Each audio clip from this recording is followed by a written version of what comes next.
Hi, chào mừng tất cả các bạn đã quay trở lại với đi rừng và làm đã nha. Đã lâu rồi tôi chưa có về nhà.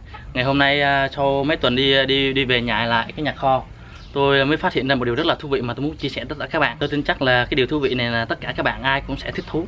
Vì đây là một điều chào đón một thành viên mới trong đi rừng và làm rẫy. Chúng ta bắt đầu đi khám phá một điều thú vị mới của đi rừng làm rẫy nha. Bắt đầu. Đã lâu rồi chưa về thăm lại cái kho. Núp gió tránh bão quá, sập hết luôn cái dàn mái tôn trong nhà luôn nè, sập hết luôn nè. Đang khám phá một điều bí mật. Trong này rất dễ có rắn rết lắm nè. Đây không có. Lâu quá không gặp, mưa bão đã tàn phá tất cả, sập hết, không còn thứ gì. Đây khúc này nè, có một điều bí mật muốn chia sẻ tất cả các bạn đây. Lâu quá chưa về nhà. Những thành viên mới. Đây. Những chú MB mới đẻ ra được 2 em con nè. Thấy không? Nhìn mặt nhăn như mặt khỉ không? Đây nè. Quay lưng đi rồi.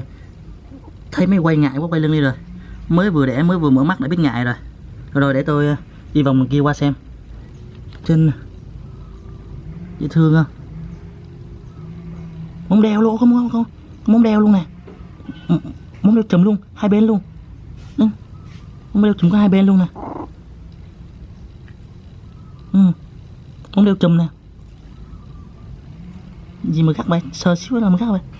Đấy rồi. Chạy ra. Rồi để tôi đi vòng kia qua cho bạn xem. Vô trong cái trường heo của bảo hàng. Đây.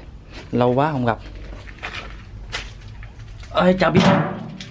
Chào Bi mẹ. Lâu quá không gặp. 2 tuần rồi, để con hồi nào vậy? Giờ này thấy xuống sắc lắm á nha. Làm gì mà xuống sắc kia vậy? Giờ này thấy xuống sắc lắm á nha. Xuống sắc dữ lắm rồi.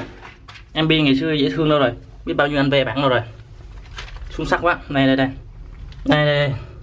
Em chó dễ thương đây. Ta xem ơi. Lâu quá mà xem sờ xíu thôi.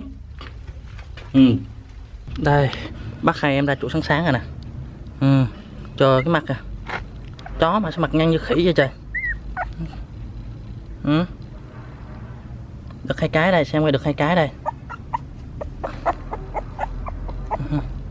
Được. Em này sao mặt nào cũng nhăn như mặt khỉ vậy. Được 2 cái đây xem coi. Em cái. Em cái nè. Một đực một cái, một trai một cái. Rồi, mặt thì nhăn như mặt khỉ vậy. Mặt thì nhăn như mặt khỉ à. Gì mà nhát ghê vậy. Xem coi. Em đực này có móng đeo đôi. Móng đeo đôi nè. Mấy con móng đeo đôi là khôn lắm nè. Chân nè, với lòng bàn chân. Có đốm chân nè. Ấy. Chân gấu. Chân gấu nè. Chân dễ thương ghê ha. Làm gì? Ai làm gì mà ghê vậy? Mặt nhăn như mặt khỉ. Một răng chưa?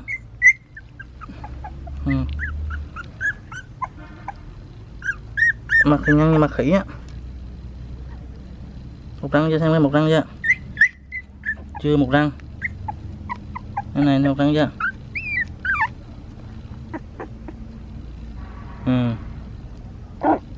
Gừ ghê vậy, dữ vậy hả? Mới nhỏ mà dữ vậy. Sờ xíu mà cũng đòi cắn hả? Sờ xíu mà đòi cắn rồi. Chưa một răng. Mặt thì nhăn như mặt khỉ á. Ai làm đâu mặt nhăn như vậy? Bớt tí tuổi mà đã mặt nhăn nheo rồi, như con hổ á. Nhìn như con hổ á. Nhìn giống như giống hổ không? Như con hổ á. Con này thì như con gấu. Con này mặt như con gấu. Lì. Gửi. Con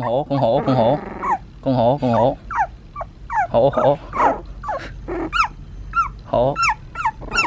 Dữ ghê ha, hổ dữ ghê ha. Gì á, gì á? Ai làm gì mà ghê ghê vậy?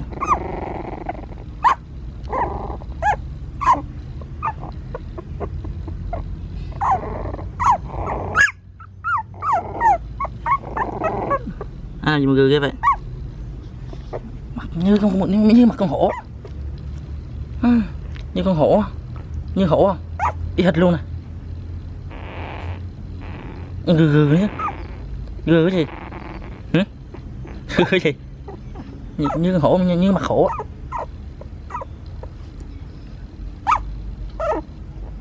Rồi xong. Chia sẻ tất cả các bạn về một điều thú vị. MB mới đẻ được một con gấu với một con hổ cái dữ dằn, mới cái tí tuổi sờ xíu rồi cắn rồi. Rồi thôi trả về với mẹ nó đi. Trả về lại vị trí cũ. Trả lại nè, trả con hổ con gấu lại trong bi nè. Nhớ là chăm sóc lại nhan sắc cả nhà.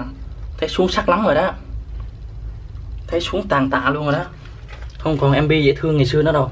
Xuống sắc quá nha Bi, giờ này thấy xuống sắc quá rồi đó. Rồi thôi chào mừng thành viên mới, một em gấu với một em hổ về với đội đi rừng thôi nha. Thức tình sao mà nằm buồn vậy hả? Thức tình ạ. Con hổ thức tình ạ. Mặt nhăn như con hổ, mặt nhăn như vậy. Nhìn con hổ con, giống hổ con, hệt hổ con luôn nè. Đây nữa nè, nhìn hệt con gấu luôn nè.